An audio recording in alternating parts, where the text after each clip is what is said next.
দর্শক, অতিথি পর্বে আজকে আমাদের সাথে আছেন আইনজীবী এবং রাজনৈতিক বিশ্লেষক ব্যারিস্টার জিল্লুর রহমান। আসসালামু আলাইকুম। জি, ওয়ালাইকুম আসসালাম। আমাদের সাথে থাকার জন্য আপনাকে অনেক অনেক ধন্যবাদ। প্রথমেই জানতে চাইবো কেমন আছেন আপনি? জি, আমি ভালো আছি। আপনি ভালো আছেন? জি, ধন্যবাদ। হঠাৎ করেই কুকিচিন ন্যাশনাল ফ্রন্টের উত্থান, না অন্য কোনো কারণ রয়েছে এর পেছনে, আপনার কি মনে হয়? জি, আপনি যেমনটি বললেন যে কুকি চিন ওই ন্যাশনালিস্ট ফ্রন্ট এটি কি হঠাৎ করে উত্থান নাকি এটি আগেও ছিল নাকি এটি এর কোন পিছনে অন্য ধরনের কোনো কারণ রয়েছে? জি। জি, অন্য অন্য কোনো কারণ রয়েছে কিনা? আসলে কুকি চিন ন্যাশনালিস্ট ফ্রন্ট এটি এটি নতুন কোনো কিছু নাই। এটি আগেও ছিল এবং আমাদের বাংলাদেশের সাথে যে ইন্ডিয়ার সীমান্ত, আপনার দেখেন কুমিল্লার সাথে সীমান্ত হচ্ছে ত্রিপুরা এবং বান্দরবনের সাথে আছে মণিপুর এবং মিজোরাম এবং আরেকটু উপরে গেলে ওই যে নাগাল্যান্ড। তো যে মূলত কেএনএফ বা কুকি চিন ন্যাশনালিস্ট ফ্রন্ট এদের এদেরকে আসলে ট্রেনিং দেওয়া হতো বা তারা ট্রেনিং পেয়েছে ভারতের ওই যে মিজোরাম থেকে এবং তাদের উদ্দেশ্যটা ছিল যে যে আপনার ত্রিপুরার যে এই উলফাকে দমন করার জন্য এবং কেএনএফ কেএনএফ বা কুকি চিন যে গোষ্ঠী আছে এই গোষ্ঠী শুধু যে বান্দরবনে অবস্থানরত সেটি নয়।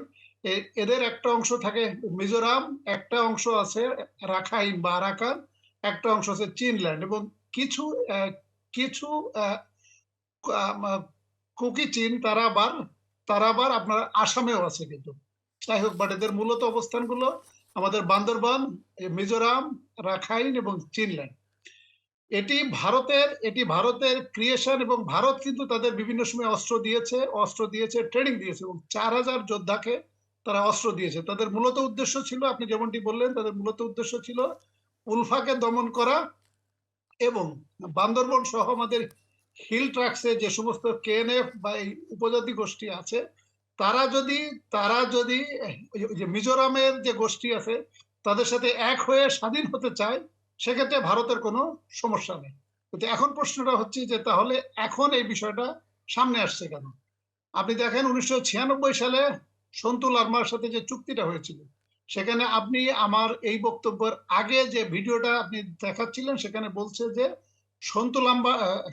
সন্তু লারমার সাথে যে চুক্তিটা হয়েছিল সেখানে মূলত ইউপিডিএফ বা ইউজেএফএস এদেরকেই বেশি অ্যাডভান্টেজ সরকার দিয়েছে, তাদের কোটা প্রথা চালু করেছে এবং তারা সরকারের বিভিন্ন বড় বড় পজিশনে ওরা আছে, কেএনএফ এর প্রতিনিধিত্ব কম।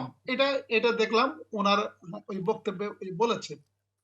কিন্তু এখন এই বিষয়টা সামনে আসছে কেন? এই বিষয়টা সামনে হচ্ছে 96 সালে এই চুক্তির পরে আস্তে আস্তে সেনাবাহিনী উইথড্র করা হয় এবং ভারতের পরামর্শেই কিন্তু 2014 বা 15 সালের দিকে আমাদের টোটাল সেনাবাহিনীর অপারেশন এখান থেকে প্রত্যাহার করে নেওয়া হয়েছে।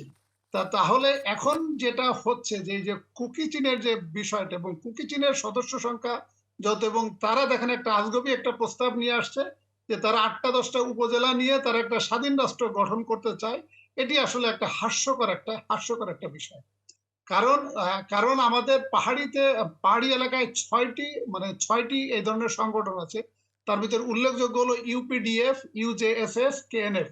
এটি ছাড়াও আরো তিনটি সংগঠন আছে। কিন্তু আমার এমন কি হলো যে কেএনএফ হঠাৎ করে সামনে চলে আসলো এবং তারা স্বাধীনতা এবং তারা 8-9টি উপজেলা নিয়ে তারা একটা স্বাধীন রাষ্ট্র গঠন করতে চাচ্ছে।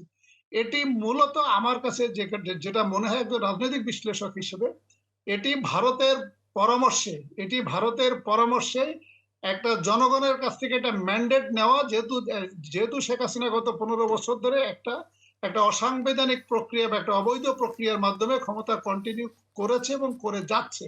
তো যেহেতু আমাদের নির্বাচনটা মাত্র 2.5 মাস আগে হয়েছে, প্লাস আমাদের বুয়েটের যে স্টুডেন্ট পলিটিক্স এর বিষয়ে যেখানে আদালতকে ব্যবহার করা হয়েছে, এটি একটু অ্যাটেনশন ডাইভার্ট করা, এটি একটা উদ্দেশ্য।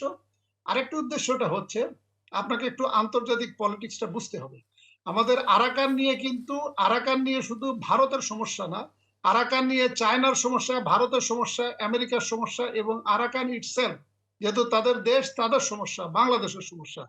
এখন আমি জাস্ট আর 1 মিনিট নিব, 1 মিনিট নিয়ে আমি শেষ করে দিচ্ছি, খুব সংক্ষেপে বলছি।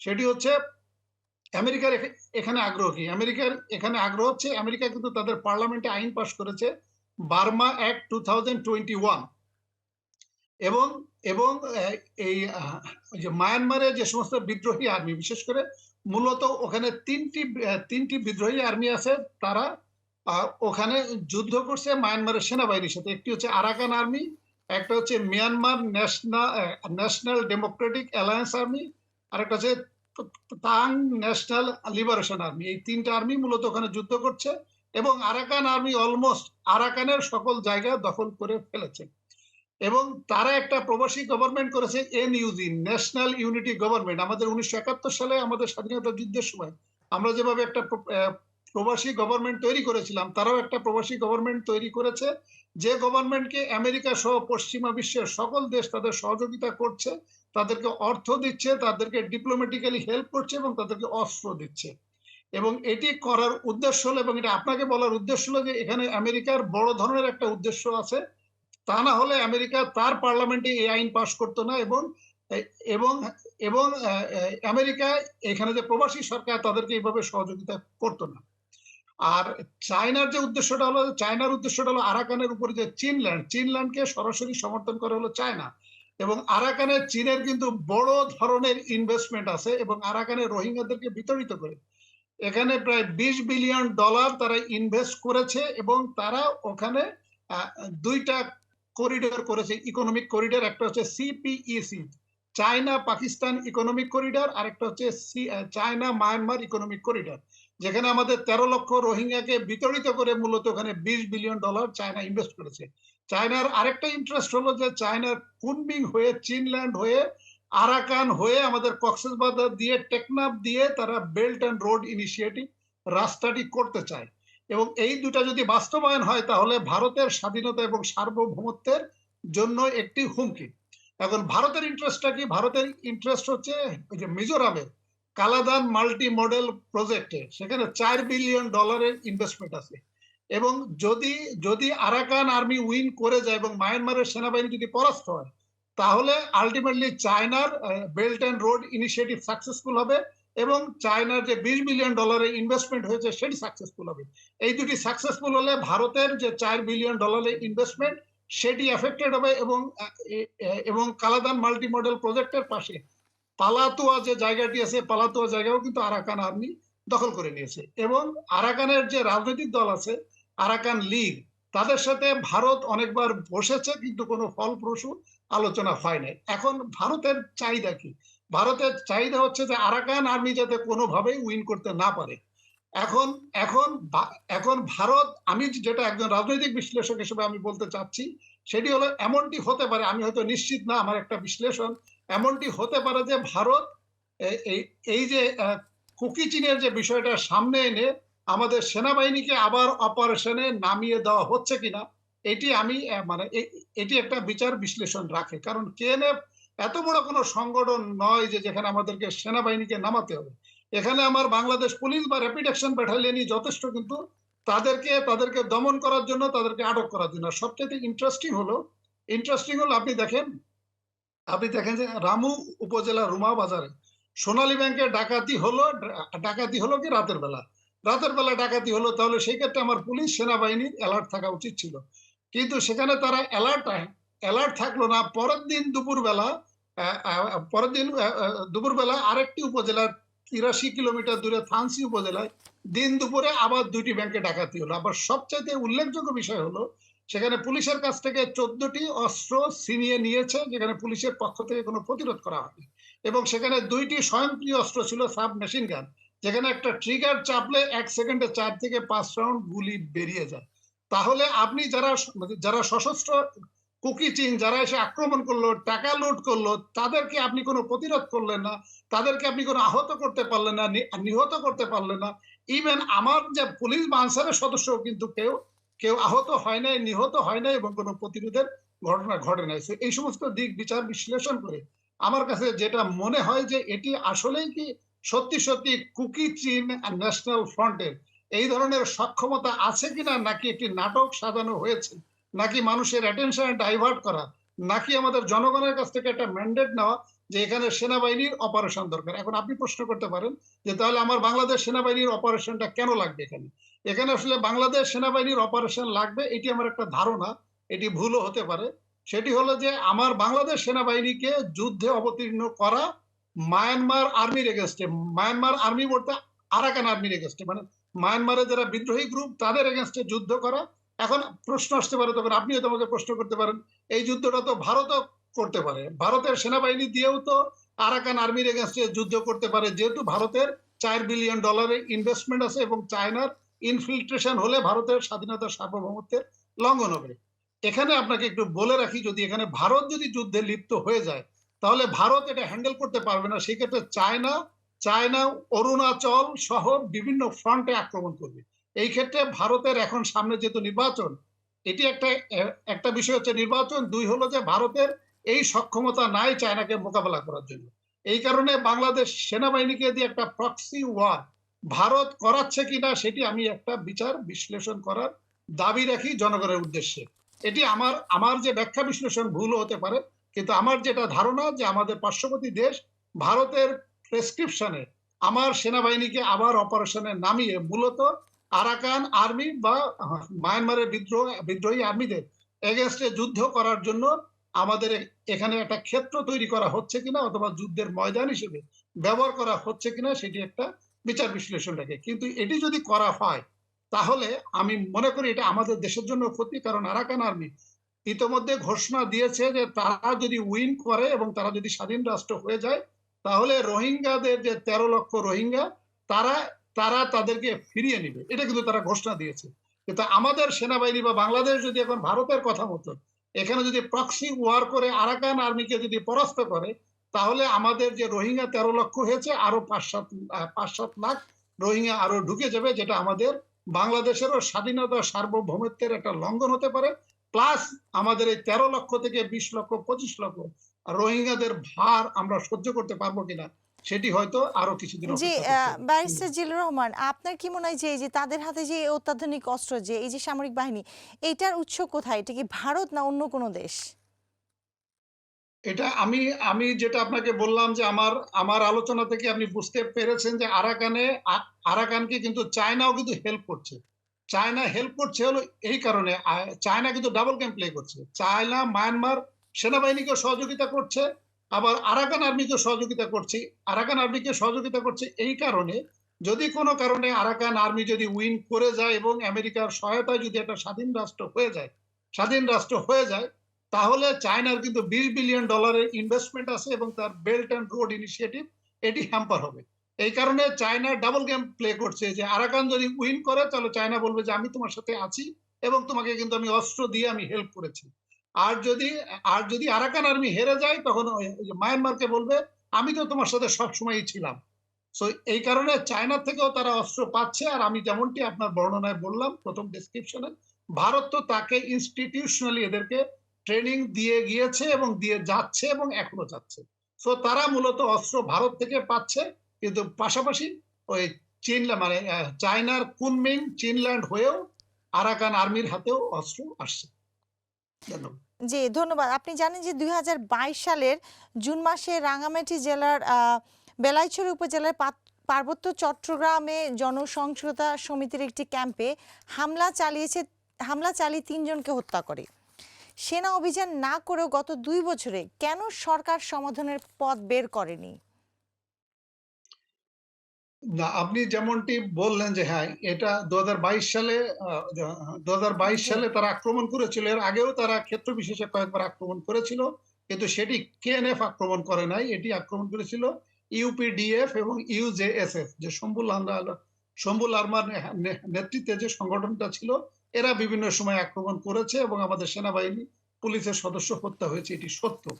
কিন্তু যেহেতু একটা শান্তি চুক্তি হয়েছে এবং সেনাবাহিনীকে ওখান থেকে পুরোপুরি প্রত্যাহার করে আনা হয়েছে, এখন কিন্তু আপনার হিল ট্রাক্সে দায়িত্ব পালন করে পুলিশ এবং আনসার।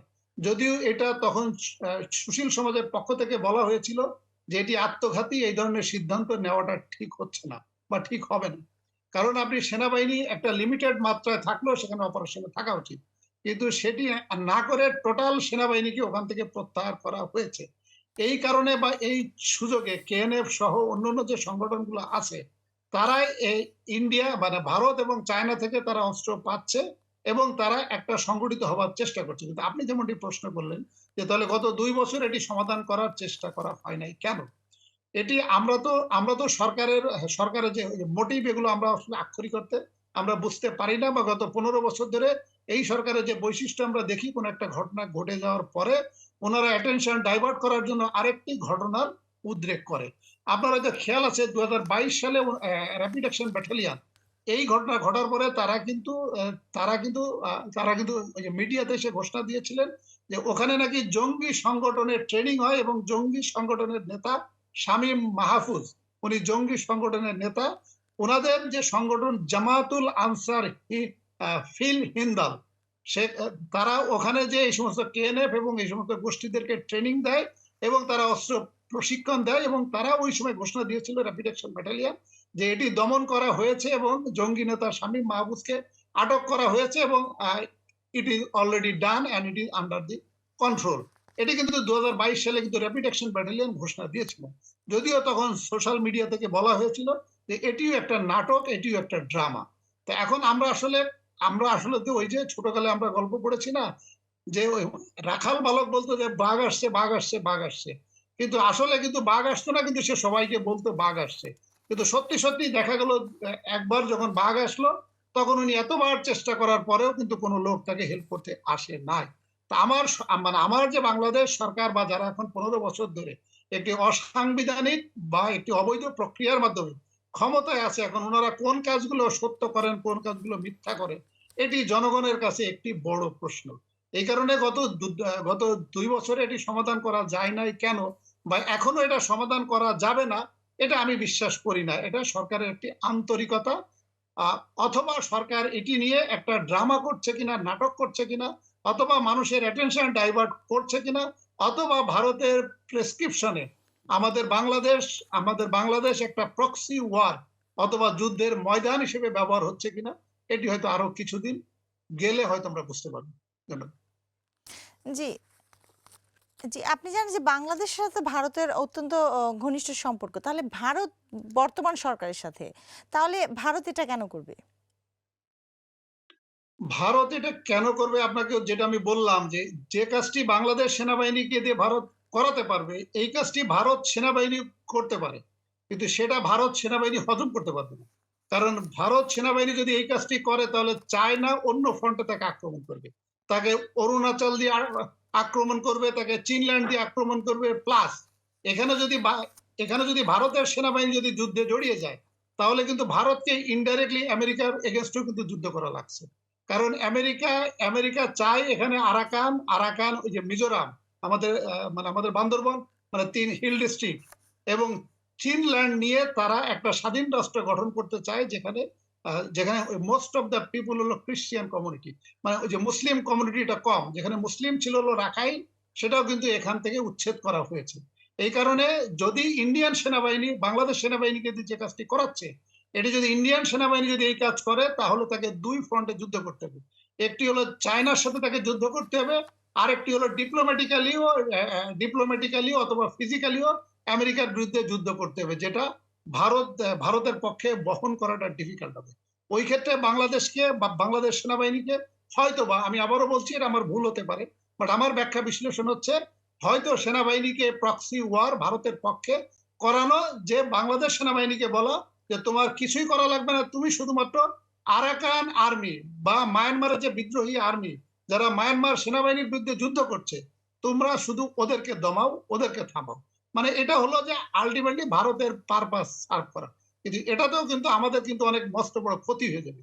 এটি যদি আমার বাংলাদেশ সেনাবাহিনী যদি সত্যি এই কাজটি করেন, মানে কেএনএফ দমনের নামে বা কেএনএফ আটক করার নামে, তাহলে সেই ক্ষেত্রে আমাদের ১৩ লক্ষ রোহিঙ্গার জায়গায় আমাদের কিন্তু ২০ লক্ষ রোহিঙ্গা চলে আসবে এবং আমাদের রোহিঙ্গার সমাধানটা আর স্থায়ীভাবে সমাধান হবে না।